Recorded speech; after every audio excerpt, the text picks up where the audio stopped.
ഇത് ഭ്രമയുഗമാണ്, കലിയുഗത്തിന്റെ അപഭ്രംശം. അതെ, കലിയുഗത്തിന്റെ അവസാന കാലത്തെ അടയാളപ്പെടുത്തുന്ന യുഗം. മമ്മൂക്കയുടെ ഘനഗംഭീര ശബ്ദം കൊണ്ട് തുടങ്ങിയ ട്രെയിലർ യഥാർത്ഥത്തിൽ പ്രേക്ഷകരുടെ കിളി പറത്തിയിരിക്കുകയാണിപ്പോൾ.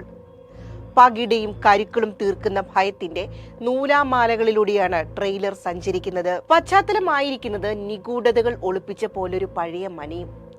അതിൽ ഏറ്റവും ഭയപ്പെടുത്തിയ ഒന്നായിരുന്നു അവസാനത്തെ ആ ചിരി. മമ്മൂക്കയുടെ തേച്ചു മിനുക്കിയെടുത്ത് അഭിനയ പാഠവും മൂർച്ചയുള്ള വജ്രായുധമായി കാണികളുടെ മനസ്സിൽ തറയ്ക്കുന്നതിന്റെ അടയാളമായിരുന്നു ആ കൊലച്ചിരി.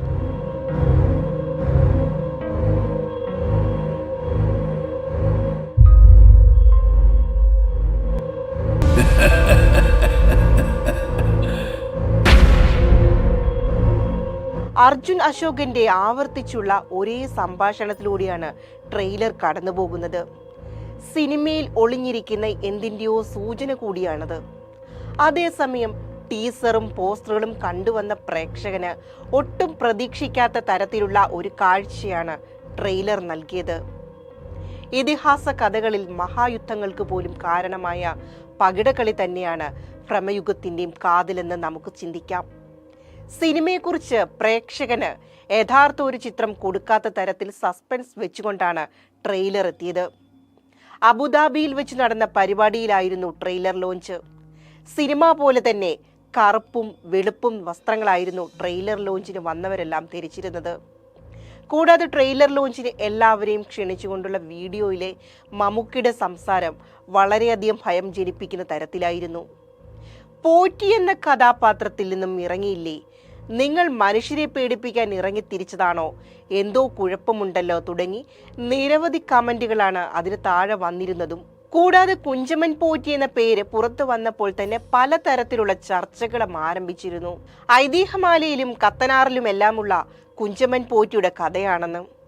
എന്നാൽ അവരുമായൊന്നും യാതൊരു ബന്ധവുമില്ല മമ്മൂട്ടിയുടെ കഥാപാത്രത്തിനെന്നും തികഞ്ഞ സങ്കല്പമാണ് ചിത്രമെന്നും രാഹുൽ സദാശിവൻ തന്നെ വ്യക്തത വരുത്തിയിരുന്നു. അർജുൻ അശോകന്റെ കരിയറിലെ അടയാളപ്പെടുത്താവുന്ന ഒരു വലിയ നാഴികക്കല്ല് തന്നെയാണ് ഭ്രമയുഗം എന്ന് ഉറപ്പായി കഴിഞ്ഞു. കാരണം ദൈന്യവും ഭയവും ഭ്രാന്തവുമായ പല ഭാവങ്ങൾ അർജുന്റെ മുഖത്ത് നമുക്ക് മിന്നിമറയുന്നത് കാണാം.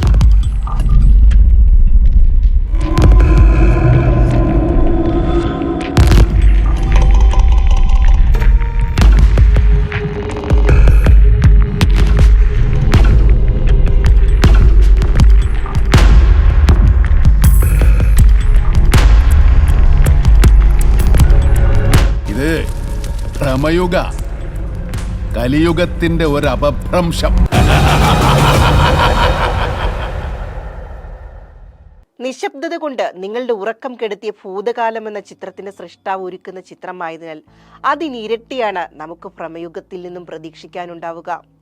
ഭൂതകാലം പോലെ പേടിപ്പിക്കുക എന്ന ലക്ഷ്യം ഭ്രമയുഗത്തിലില്ല എന്ന് സംവിധായകൻ പറഞ്ഞെങ്കിലും ഇറങ്ങിയ ഓരോ പോസ്റ്ററുകളും ടീസറും ഇപ്പോൾ ഇറങ്ങിയ ട്രെയിലർ പോലും നമ്മളുടെ ഉറക്കം കെടുത്തുന്ന ഭയമാണ് സമ്മാനിക്കുന്നത്. അതേസമയം സിനിമ കാണാൻ പോകുന്ന പ്രേക്ഷകരോട് മമ്മൂക്ക ട്രെയിലർ ലോഞ്ചിൽ വെച്ച് പറഞ്ഞത് ഇങ്ങനെയാണ്: ട്രെയിലർ കാണുമ്പോൾ നിങ്ങൾക്ക് പലതും തോന്നിയിട്ടുണ്ടാകും, പക്ഷേ ഒരു കഥയും മനസ്സിൽ വിചാരിക്കരുത്. കാരണം സിനിമ കണ്ടതിന് ശേഷം അങ്ങനെ വിചാരിച്ചു ഇങ്ങനെ വിചാരിച്ചു എന്ന് തോന്നാതിരിക്കാൻ വേണ്ടിയാണ്. ഈ സിനിമ ഒരു ശൂന്യമായ മനസ്സോടുകൂടി കാണണം, ബാക്കി സ്ക്രീനിൽ കാണാം. ശരിയാണ്, ട്രെയിലർ കാണുന്ന ഓരോ പ്രേക്ഷകനും പല കാര്യങ്ങളാവും മനസ്സിൽ തോന്നിയിട്ടുണ്ടാവുക. പലർക്കും കൃത്യമായി മനസ്സിലാക്കാനും സാധിച്ചിട്ടില്ല. അതുകൊണ്ട് തന്നെ മമ്മൂക്ക പറഞ്ഞ പോലെ ശൂന്യമായ മനസ്സോടെ നമുക്ക് കുഞ്ചമൻ പോറ്റിയുടെ മനക്കിലെ കഥ കാണാൻ പോകാം. Entertainment desk, movie world media.